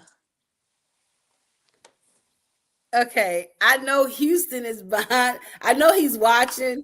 Houston, Oh no. we will be going to one of these events. We have to go hear Monique do this on stage. If you can hear me, I just need you to put a yes in the comment section, Houston. Monique, Hmm? I get Mo vibe now because we've been friends on Facebook for quite a while, right? And Hmm. I kept saying, why does Mo? And this is before my sister said anything to me. And whenever I would type in, you know how you type in, start typing the name in, and the people with the similar name would all pop up. Yep, And yep. you would always pop up and it'd be Mo Vibe. I'm like, why does she say Mo Vibe? It was always a question to me, which is one of the questions I have written down first. Why did you use Mo Vibe? Now I see. And I see why your daughter says you are no longer Monique. Well, That thank that was amazing. I love that. I love spoken word, but when you can put into words how what most women feel when they with somebody who does it for them, that's it. you. Yeah, yeah, And I mean, regardless of whether your marriage or your relationship stands the test of time, yeah. all women in the beginning feel that. That right there. They feel that. That right there. They be wanting it. Like, give it to me. And if he giving it, oh my gosh. And everybody be like, why she smiling so hard? Bruh. Cheesing. Cheesing. Like, how do Yeah. you even see your back molar when you smiling, girl? For real, like my face be Yes. about to crack. Yes. Oh my, look, girl. Okay, so when is your next event? You said it's sold out. Of course, it's gonna be sold out. It is. It is. Ethan invited us to return. And I want to say maybe a month's time. He's really good at marketing. And Brad, like I said, him and Brad both have their own productions. But Ethan, Brad is taking a sabbatical, like I said, and Ethan Armstrong with War is now, I think this is Words and Rhythm. That's what WAR stands for. Words and Rhythm. And he has just did another promotion. He tried to do one Father's Day and some people were not supportive. I don't know what happened. Something really crazy happened, but now he's back full force. So the next one for him is August the 24th. I have actually been asked by a multitude of people to start my own, and I was like, I that's don't too blame much them. work. I It don't that's is. I It's a lot it's of a lot. work, but I Monique, just like performing. I Monique, just like that. now just listening, you could literally be because I know just like on comedy shows, you have the headliner and you have the host, and then you have the comedians. Now the host usually comes up in between each of the comedians or whatever and introduces each one of them. Yeah. Me personally, you have the attitude, the charisma to be the co-host. I mean, not the co. I'm sorry, the host of the show, because people get to see you each time coming back and forth. The first, I don't know if you ever heard of him. His name is Ali Sadiq. He's a comedian. I went to see the Bill Bellamy Ladies Night Out tour, Oh, I like that show. and he had it was him and two other comedians, and then the host was Ali Sadiq. When I tell you he stood out more than anybody, even even Bill Bellamy, because of his charisma, his and the way he is, he's gained his following just from YouTube. Really? Yes, his name is Ali Sadiq. And but you have the charisma to be a host, that because people are going to want to keep seeing you come back and forth and get to see you multiple times, or the headliner who is going to close out the show. So you really, I'm with them. I think you need your own show. I think I you think you sweet. have you already have your own show now, right? I just started it. Like I've only had one episode, should I say. And that was with my daughter. And so I'm working on trying to get the word out. And so I've been Mhm. creating reels and social media marketing the best I can. But my daughter, who lives in Greensboro, she's studying business. Well, she actually graduated. I'm sorry, she graduated from A&T, and she's about to go to California to continue her master's. She had this whole, um, I hate to say therapy session, but she and I was just discussing business this past weekend, and she was like, that was one of the things that she was like, Mom, you just need to pick up and hit the road. Just you need to be somewhere else besides Greenville. And I was like, Mhm. you need to get out. Yeah, And so the definitely. Mo'Vybe show is basically, I wanted it to be sit down in the room, but my baby girl, India, she's my other sounding board. She was like, I think you should be virtual, Mom, so that anybody that wants to attend around the world can be there, but also be live as well. And so I'm just working on um So putting things in keep place. the content going. Yeah. Definitely do the live shows, and when you're ready, just jump, head first. I mean, Yeah. I think you would have the support, especially of your own community. And here I am in Greenville every other weekend thinking, ain't nothing to do, ain't nowhere to go. I just go to my parents' house and watch TV and go to sleep until Sunday morning. Had no idea. No. Had no idea. Yeah, Wow. I and to be honest, that was part of my I had to go to therapy when I got divorced. Hmm. Because I thought I was losing my mind. Okay. And the gentleman Right. that was my therapist at the time told me, you have to find that thing that makes you tick in order for you to be a balanced mother. I mean, I know that Yeah. you ticking off motherhood and that's all that you can see, but you also have to nurture your womanhood. And so I would say that poetry, spoken word, and these adult events have been a part of my healing. It has been a part of also me ministering to other people through the things that I've gone through, as my testimony to Now, move life forward. the the thing that we did talk about, I think you've already touched base on it, was like the message. Like the message, what message do you want to convey through your work? What is your reasoning and your message behind a lot of things that you do say, a lot of the poems that you create? Well, I just had the blessing of one of my friends creating a t-shirt for me. And I think the three things I would like to leave everybody with is be free. Mm-hmm. Be free to be yourself. The second one is be different. You don't have to fit the mold. You Mm-hmm. don't have to be like status quo. You don't have to be like every other church person. You don't have to be like everybody that's not in church. You just be Mm-hmm. you Be and, you. and choose to be the different person that you are. And the third thing would be to I got it. Hold on. It's be free, be different, and begin again. Yes.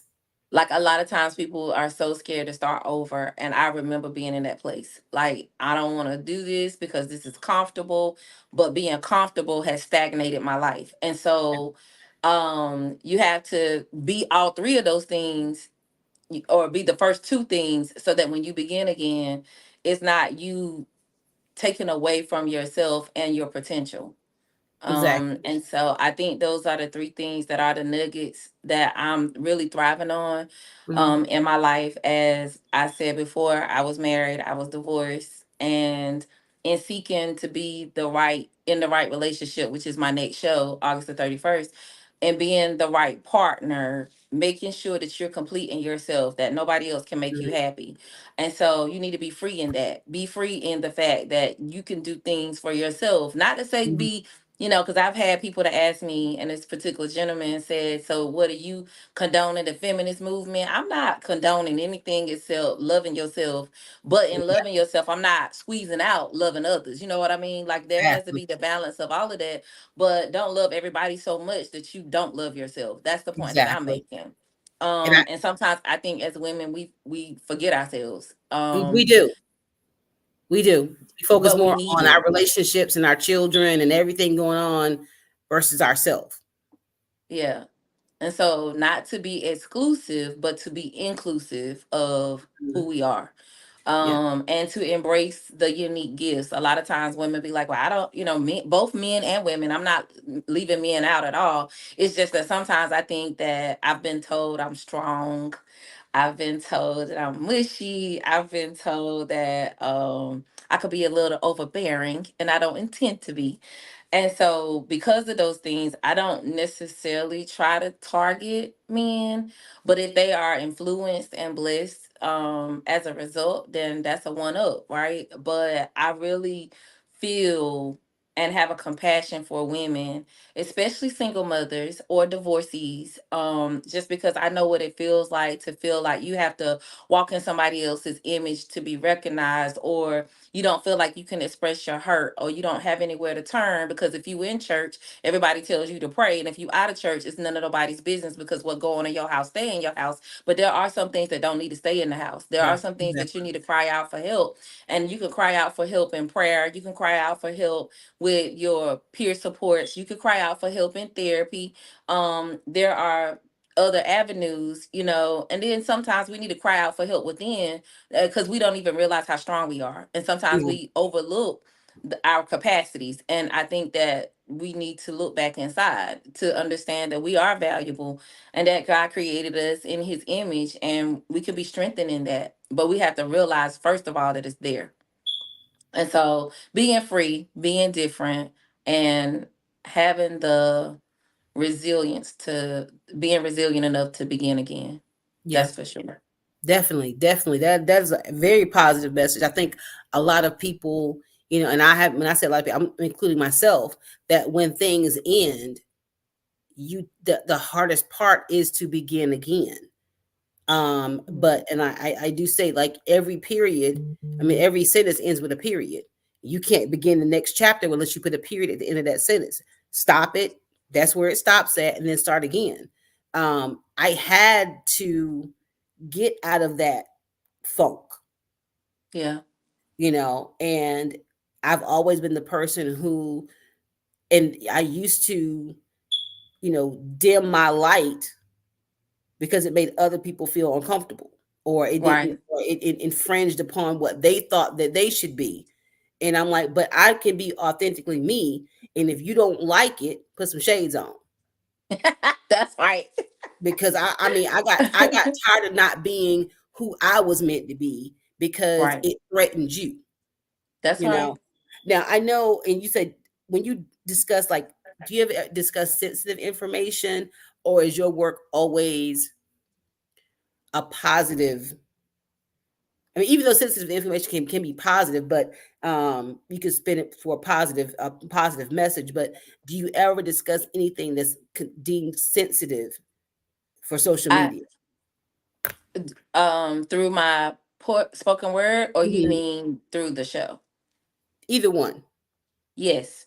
One of the topics was definitely domestic violence. Mhm. Particularly because, and I covered it from all areas, I was a victim of domestic violence. And so I know in one of the pieces that I did share um about it in there, Mhm. about the bruises and the marks and the colors that it looks like, purples and blues.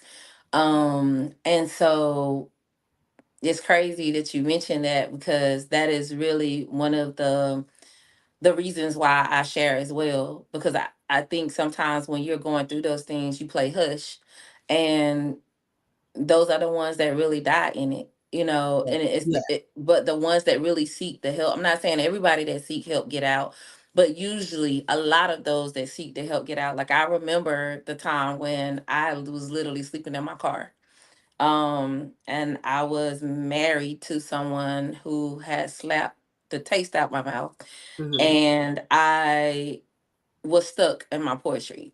And we were doing ministry. And it was a really hard thing, because I didn't want my kids to be affected. I didn't want the people that I was ministering to be affected. So I withheld. I didn't tell my parents. I didn't. My kids knew that something was going on, but it wasn't until one of my children was having like severe nightmares, waking up in the middle of the night screaming, and then when they would tell me their dream, I knew something wasn't right with what was going on in my life, but I didn't have all the details. And I literally listened to my child talk to me, and when I say it was the most gut wrenching situation to see my child literally scared like it happened, I knew I Mhm. needed to change my environment. But then I needed the proof. It's like, okay, I got this feeling something not right. And then God started to reveal. Like he actually gave me, and I promise you, he gave me the master plan, just like I'm talking to you, of how to get out. But not everybody is able to hear the voice of God. And that not that he's not speaking, but most people don't know how to hear him. So um through the words that I write and the words that I speak, I try to give them that outlet to say, these are the things that can help you. These are the resources that are available. And that's one of the reasons why I stuck so long into the mental health piece. That even when I was doing trainings, I was sharing with the staff, like, these are the things that you need to look for. And these are the things you need to notice in the children. But don't be the staff that's um double traumatizing, or Yeah. repeat offending the clients in whatever capacities. Don't be that person as staff. And so or pushing them to be a repeat offender is what I meant to say. And so those are very sensitive topics when you're dealing with other people's mental health, even your own. And from a domestic violence perspective, I think that's also sensitive. I also address now, I address this more on the show or in the times that I've done videos before or lives. Things like homosexuality, those are sensitive topics. I try to stay neutral, but I'm Mhm. also gonna hit it from the biblical perspective. And as I've heard a preacher say, you grown and you gonna do what you want to do, but I'm gonna just tell you what the words say, and it's up to you to Mhm. follow through. It's up to you Mhm. to live your life accordingly. I'm not the judge. I don't have a heaven or hell to send anybody to, so Oh, you do I say you. that all the time. I say it all the You time. do you. You do you. But from the word, what I read was this, And see, and and so a lot of people have a problem with that because I can't, like, I don't have a heaven and hell to put you in. I'm not in your bedroom at night. I can't dictate what you do. You got to live your own life. It's like you might not agree with the things I do in my life, but right, I will say people, and I've had people that talk about homosexuality, and oh well, y'all going to hell and y'all doing this and y'all now, and I understand that, but at the same time, if you over here fornicating or you cheat on your husband, your wife, I'm sorry, but tell them to slide over because you in the same boat they in. right. Sin is So sin. be careful There about is pointing no fingers. measurement. I can only tell you what the words say. You know what I'm saying? So I like I said, I can't tell you.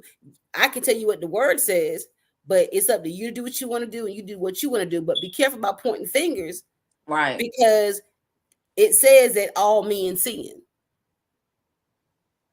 All men sin, and they think that because the Ten Commandments does say about coveting somebody else's husband or wife.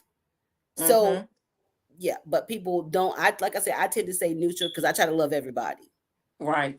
and I would rather love you away from what I deem detrimental to you versus being derogatory towards you and Right. pushing you farther away because God drew by love, not by Yeah. he did chastise, but he didn't do it in a malicious manner.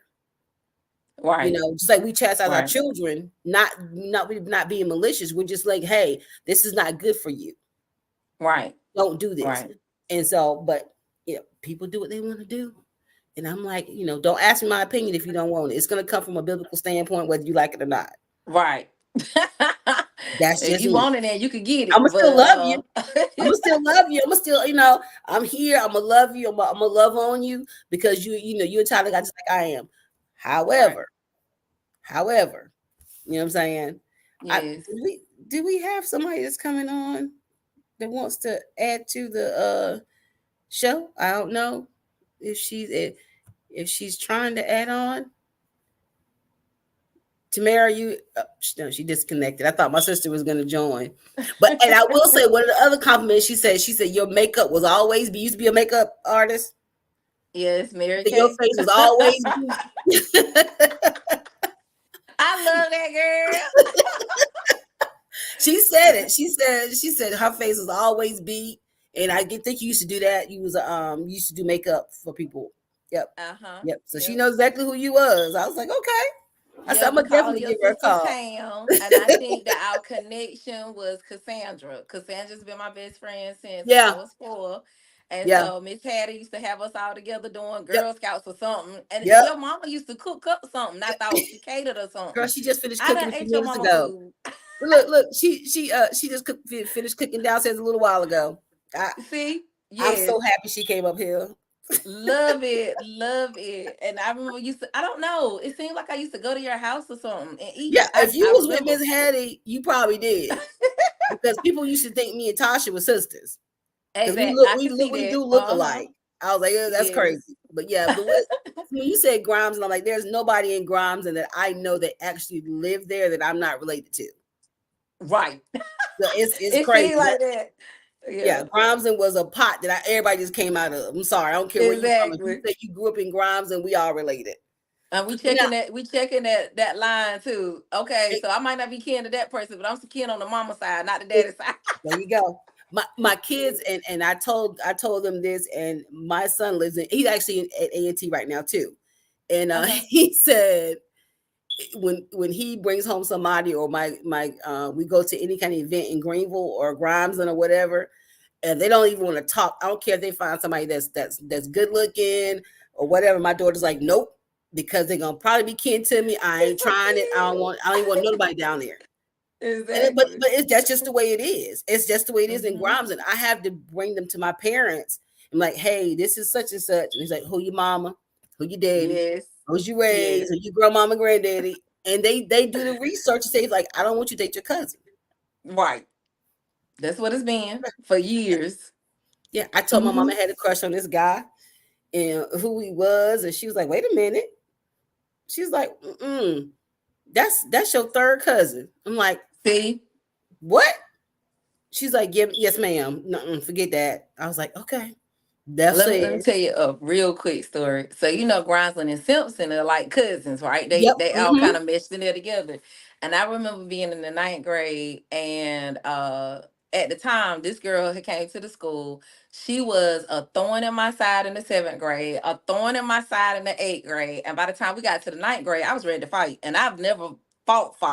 Like me and Sam had a little scuffle back in the day, but we was arguing over who was about to bat next. And Sam was like, I'm going back because we need to win. I was like, move, Sam. So that was like, no, we fussed like a little scuffle. But no, this girl right here, I was going to get suspended Fight, from fight. school. And I knew I was going to get suspended. So I went home and I told my mama, I said, this girl pick on me all the time. She always calling me names. And I started cussing in ninth grade, which was something I didn't even do. But she made me so mad. I was cussing and everything. And I came home and told my mama, I said, Mom, I'm going to fight this girl. She said, well, who is she? I said, Mama, I know her name is such and such. And I told her name. I'm going to tell the name. And she going to laugh about this. Letitia Rogers. I said, Mama, she pick on me all the time. I'm going to fight this girl. And look, me and her brother were cool, right? Me and Derek were cool. And I came home and I told my mama that Tisha was picking on me. And she said, now what's her mama name? I said, I don't know. She said, well, go back to school and ask her. So I asked her mama name. She went, what you want to know my mama name for? Because, Tisha was, she was a live Yeah, wire. yeah. And I'm a little church girl. And so the funny part is when she told me her mama name, I went home and my mama said, you can't fight her. I said, why not? That's your cousin. And when I went back to school and told Tisha that she was my cousin, she told me, I already knew that. Why you didn't know? Like, you know what?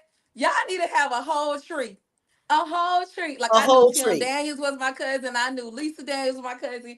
I did not know that Tisha was in the same family. And when I told her that who her mama was and who her grandma was, my mama was like, you can't fight her. That's your cousin. I go back and tell Tisha and she falls out. You didn't know that? Why you didn't know? I was like, and you been giving me a hard time. We can.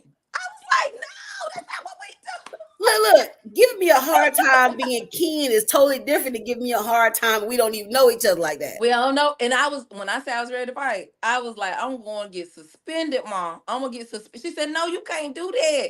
You can't do that, Mama. I'm going to tell you tomorrow, I'm going to beat her up. You can't fight her. That's your cousin. What? People don't believe that your tree extends. So when people move away from home, and I want to do it again, ask a couple questions, but I'm telling you this quick story. My daughter plays softball, and my son plays baseball. And she joined this team. It was only 2 black girls on the whole team. And her and this girl just kind of just clicked immediately. And the other girl was really quiet. She was, a little hush hush. So her mom was like, hey, can she get your daughter's number? Because they tend to get along. And so they just started talking on the phone. And so one day her mom said that, I don't know how the conversation came up, but she said, yeah. I said, where's her dad from? She said, well, her dad's from this little small town called Greenland. And I said, Greenland? I ain't never heard of that before. I heard of Greenville and Grimesland. And she was like, no, it's Grimes. I said, well, wait a minute. Hold on. If he from Grimesland, then we probably related. I said, well, send me a picture of him so I can see what he looked like. She sends me a picture of him. I automatically know who he is. We cousins, but we're distant cousins. But in the picture with him are all my first cousins. Oh. And so I told my daughter that was her cousin. They're inseparable. They were already, they are inseparable.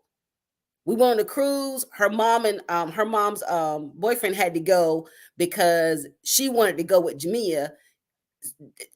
Whenever she's always here. I gave her a key. That is beautiful. Because I get her to open the door for her. She's always over here. Always over here. She's just like, she's definitely part of the family. But right. When I tell you they are inseparable, it's ridiculous. So you never know. And then sometimes you can have friends that are just like family. Like that's Cassandra true. and Tamara are just friends, but you can't tell them they ain't cousins. Me and Tasha, right.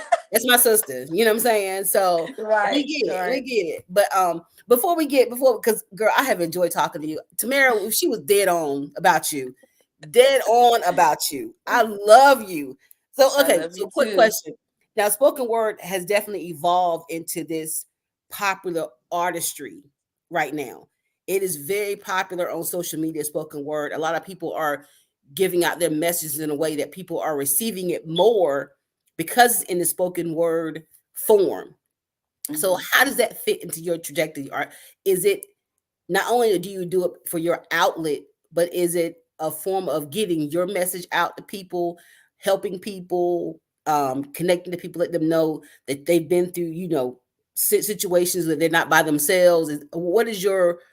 How do you fit into that whole thing about being spoken word artistry on social media? I definitely see this being a part of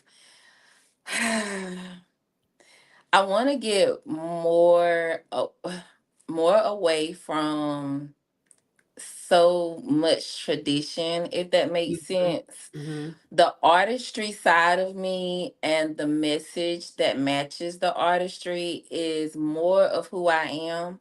Mm-hmm. And it allows me to flow, and in flowing it allows me to give people what I think they need in this moment.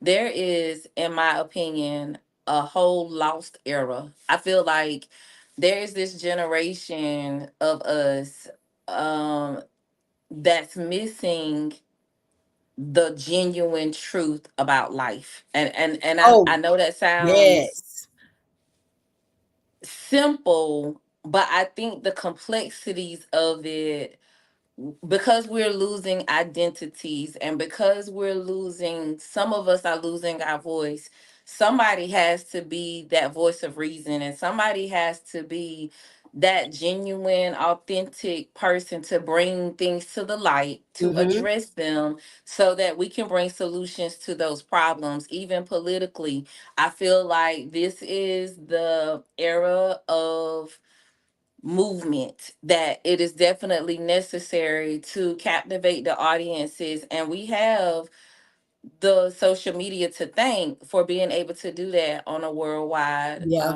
definitely. note. And so I definitely can see this being on a larger level in my life, because I definitely want to reach the masses Yeah. with the message. There has to be hope. People are losing hope.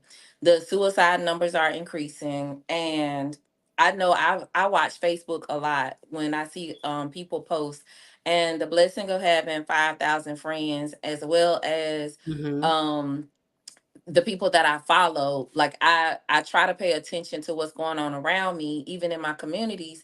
And I've seen a lot of people post about not feeling worthy or feeling like they need to disappear.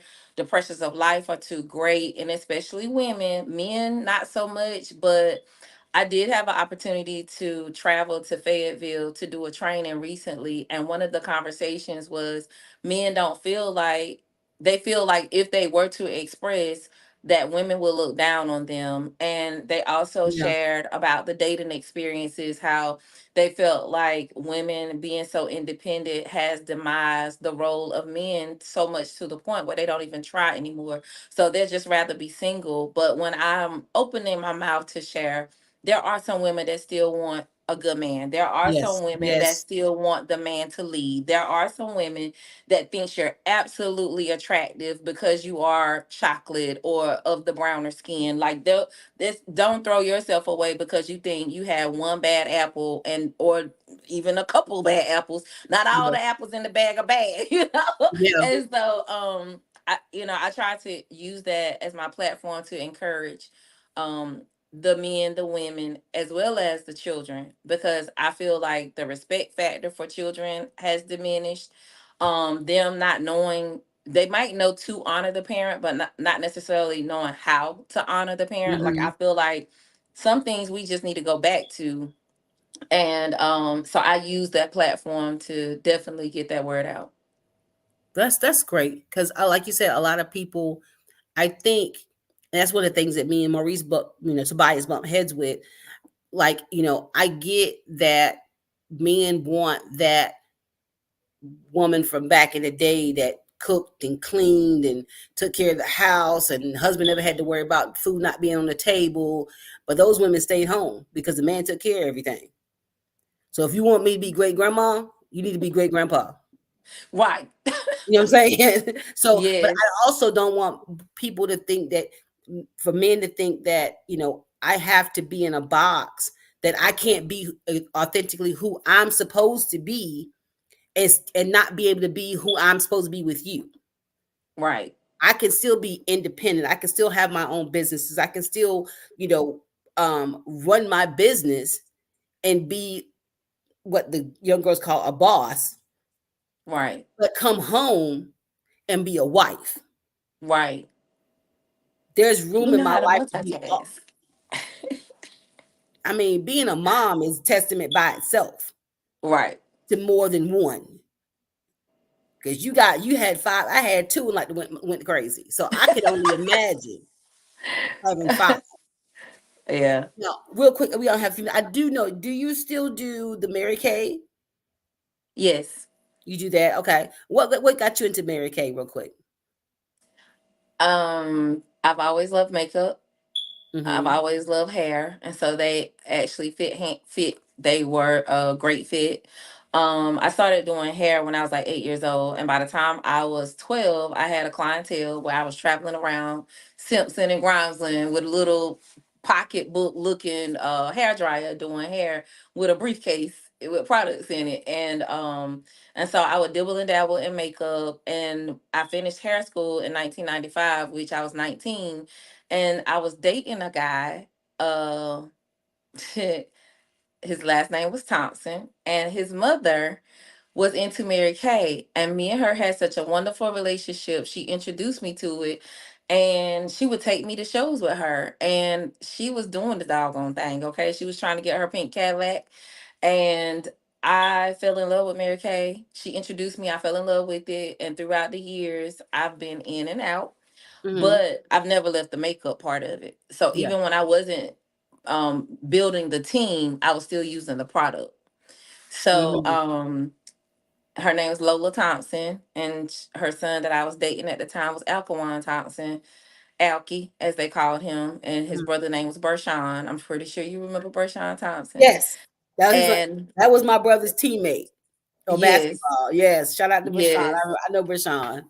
And so Miss Lola was always well put together, always looking pretty. I don't care where she went, and she would always tell me, "I don't care where you going, always look good." When you first wake up, she used to tell me, "My husband don't know what it looked like for me not to have my makeup on. I don't know. I wake up before he do, and I get my makeup on, and I do my hair, and I get dressed." And I was like, "I want to be like her when I grow up." She was like, my model at the time was Claire Huxtable. She was a Claire Right Huxtable to me, right? And now, her husband, Mr. Bobby, was Cliff.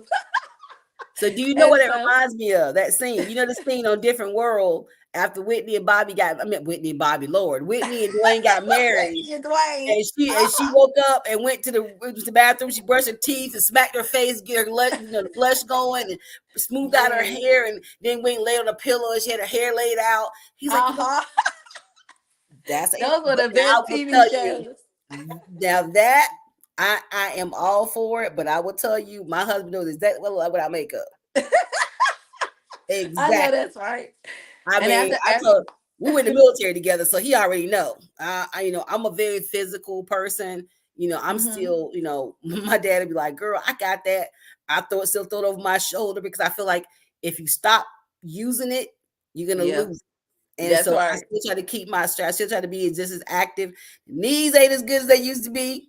You know what I'm saying? I can still give Megan a run for her money, but I know that's we're gonna right. win in the end. You know what I'm saying? But Yes. but lastly, so how do you stay? But we got about 4 minutes. How do you stay motivated with your spoken word and your businesses that you have? How do you just for those of us who struggle day to day, and I'm talking about making sure the house is clean, making sure the food is done, making sure everything is in its place. And I do suffer sometimes where my house be a mess and I gotta wait till Saturday to make sure my house gets together. How do you stay motivated with all that stuff going on to still be Monique? Um, well, I had to adopt a couple of things in my life, and the first thing I would say is, one, whatever happens today, God willing. That was the first thing, Mm-hmm. because I would always try to have this perfect life, and it wasn't. It was I was hurting myself trying to be Mm-hmm. this perfect person, and so I had to accept, like, I make check off lists. Usually on Sunday night, Saturday, like for my next week, and then come Monday, I might get two things done off my check off list, and so I said I celebrate my wins. I did 2 out of 10 versus 0 out of 10. Yay for Yeah. me, right? Mm-hmm. The second thing is I don't beat myself up anymore where I used to, for not finishing things. Now I finish to give me closure at the end of the day. But like if I Mm-hmm. don't get my house clean, which I do have a motto now, I gotta have my dishes washed, trash taken out, Oh because yeah, it might be an definitely. emergency, right? Might be an emergency. But if I try to live by the thing where if somebody stops by, I'm okay with them coming in, having to use Yeah. the bathroom. So I Mhm. keep certain rooms absolutely spotless, try to the Yeah. best of my ability. I ain't saying it always spotless, but I try.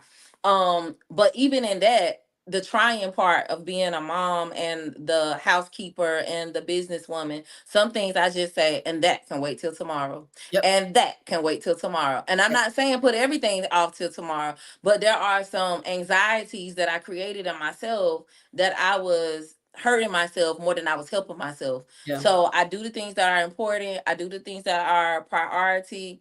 But I also try to be a better manager of my time and not let other people take my time. And so, and those things are the things that I have just predicated in my life to help me stay motivated. But the ultimate motivation, it comes from within. Like my children are my motivator, but sometimes they don't always appreciate the stuff I'm giving. They don't always say thank you, mom. So I have to have this internal drive to make it do what it do. And so I have affirmations that I speak over my life in the morning, and that's my Mhm. powwow. Like I do my prayer, I do my affirmations, and I'm out the door. Like even when I don't have my hair, I put her on or take her off. I'll be like, okay, we're gonna put a little lip gloss on and keep it moving. We're not wearing Mary Kay all day today, but I will do my Exactly. skincare, right? Yep. But then when I hit the ground, I I purposely say when I get to where I'm going to change the room. And Yeah, that's my motivation. I'm gonna, if I don't do nothing but touch one life, I'm gonna touch that one life. touch that If I life for don't do people. anything but turn this around, this one thing. If I can't do anything but turn this one thing around, and that is definitely my motivation.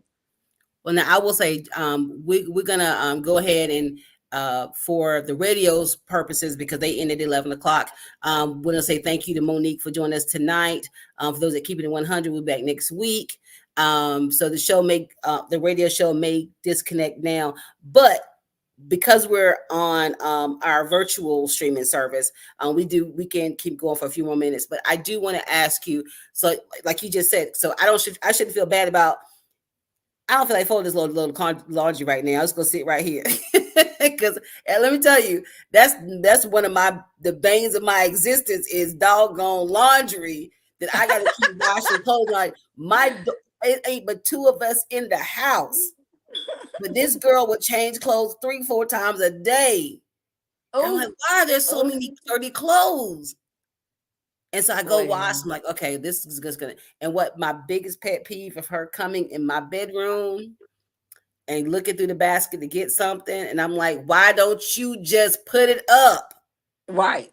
versus waiting for me to do it? But anyway, I want to say this as far as the Mary Kay thing. When I told my sister told me your face stayed beat all the time. Your makeup was This is always sweet. great. So I would love to see a Monique tutorial to have a bunch of sisters come in and teach about because your skin is just glowing. Like even now, Oh, your skin is going to come in and thank do you. just do a little class on hey, this is for just beginners. Get this done. Do your hair, pull your hair back. Do this skin routine. If you want makeup, then use the products to use. What works best for other people. What best works best for light skin, dark skin, or whatever. And then for Hmm. those of us who want to kind of devil into the you know Color. colors and stuff. Yes. Like, hey, because I watch the tutorials, but like for me, I don't know what kind of contour stick to buy, what kind of blush to buy, what kind of foundation is going to work the best for me, how to get rid of like pores and uh, all those things. So, I mean, I've heard that you're good at what you do. So that could be a I thing that will be glad. Monique could bring to the room. Also, Keeping 100 is going to do in Greenville.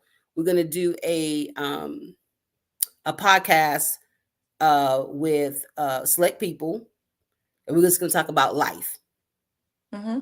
relationship, sex, uh, uh, Christianity. We're just going to throw everything in the pot, and we're just going to have a conversation.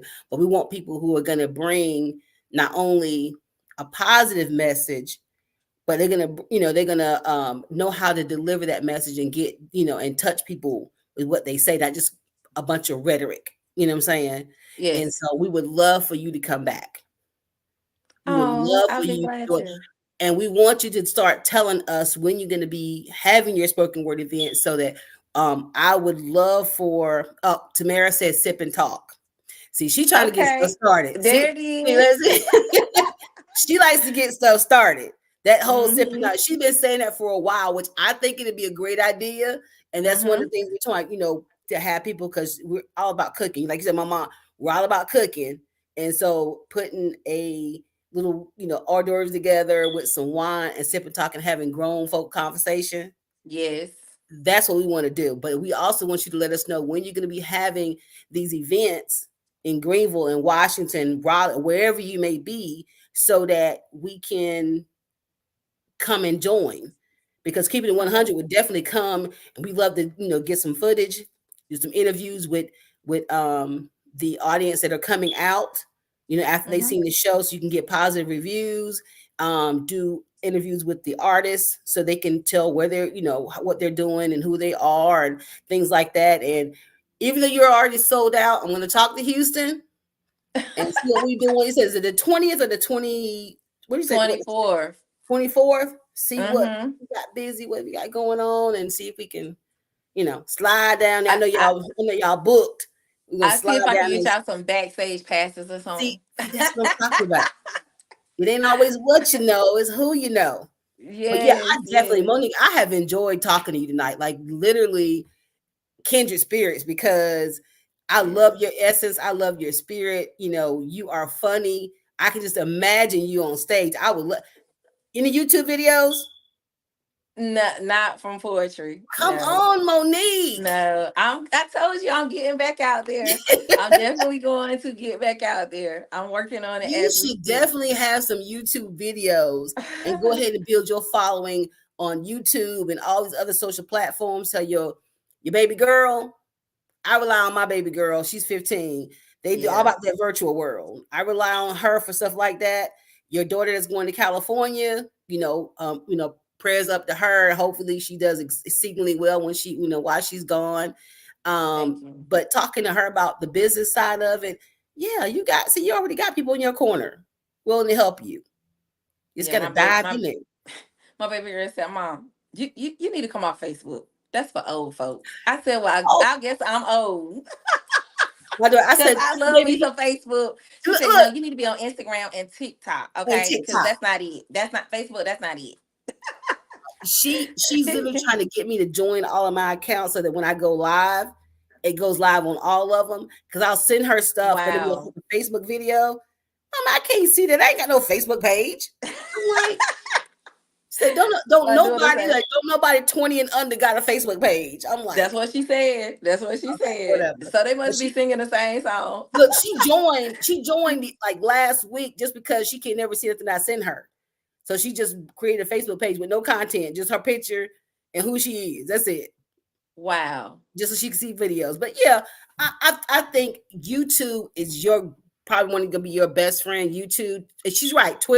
YouTube, Twitter, Instagram, all of those are gonna be your best friend about getting yourself out there, especially to if you got like 2,000 followers. How many 5,000 followers? 5,000 friends Girl, and 200 and followers, something get like them to that. just share that. Just share it.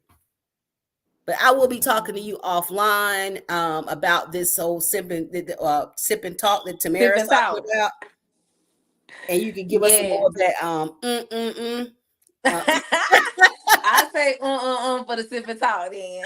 right? Yes, you said say that for us, so we can Yes. sit. But we're gonna try to get more interviews, and I want to come down to any of the other spoken word artists. And you said War. What was the other gentleman's name?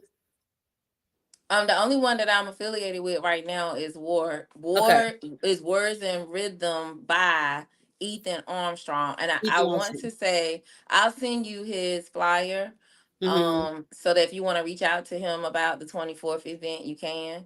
Okay. That's the only one I'm affiliated with at this moment because Brad is on pause. Okay. Brad Okay. Boyd is the other one. Brad Boyd, it's called B Boyd Entertainment. He's Mm-hmm. not doing spoken word events right now. Okay. Okay. Well, definitely just hit me up and definitely send us a flyer with anything that you got going on. Send it to my messenger.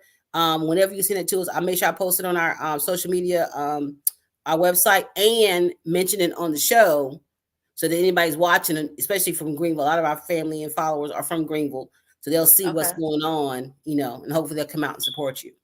Okay. Well, thank you. I Thank you, appreciate darling. I you. really appreciate you coming on the show. I have enjoyed every single moment of talking to you. You are an amazing person. I thank you so much for just blessing us, one, with your presence, and two, for your poem.